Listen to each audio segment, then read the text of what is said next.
Bonjour! Cette semaine, je vous parle de sonar. Plus précisément, je vous parle des critères pour faire l'achat, la sélection d'un sonar adapté à vos préoccupations, adapté au style de pêche que vous faites. Aujourd'hui, il existe une panoplie de modèles de sonar. C'est rendu incroyable tous les choix qu'on peut avoir. On peut avoir des modèles en couleur, on a encore les modèles en noir et blanc, on a les modèles en combo GPS, on a des types d'affichage, exemple le down imaging, le side imaging. Je le vois souvent lorsque je vais conseiller les gens dans l'achat d'un bon appareil sonore. Quelquefois, on va discuter de toutes les options qu'on a, puis souvent, les gens vont devenir mêlés parce qu'ils ont comme trop de choix.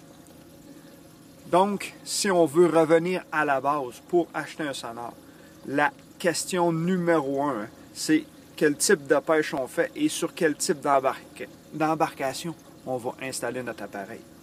Si, par exemple, on installe notre sonore sur, exemple, un ponton, ben, on n'est pas obligé d'avoir une machine aussi performante si, a priori, on achète notre machine pour avoir une lecture de notre fond et faire beaucoup plus de plaisance que de pêche. À l'opposé, si vous êtes un pêcheur aguerri, un pêcheur qui pêche des structures, un pêcheur qui veut savoir qu'est-ce qui se passe en dessous du bateau. Donc, on va à ce moment-là acheter une machine performante avec au moins 4000 watts de puissance pour être sûr et certain de rien échapper sur le fond.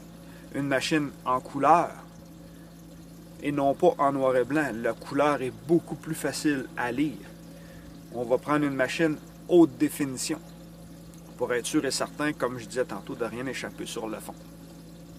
Si jamais vous êtes un pêcheur de tournoi, un pêcheur qui, en pratique, devra trouver des structures rapidement, dans ce cas-là, le side imaging va être un outil redoutable pour vous parce que avec seulement un passage, on va être capable de scanner une certaine largeur, être capable d'isoler une petite structure sur une structure.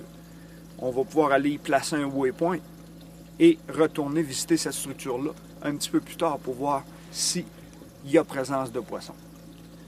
Donc, il faut vraiment y aller, il faut vraiment penser à qu'est-ce qu'on veut faire, quel type de pêche qu'on veut faire, dans quelles circonstances on veut pêcher.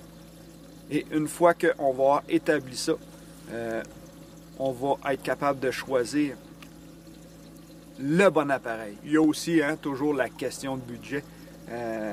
On ne peut pas passer au côté. Là, plus on va acheter un appareil haute performance avec toutes sortes d'affichages, c'est sûr que le prix va être un petit peu plus élevé.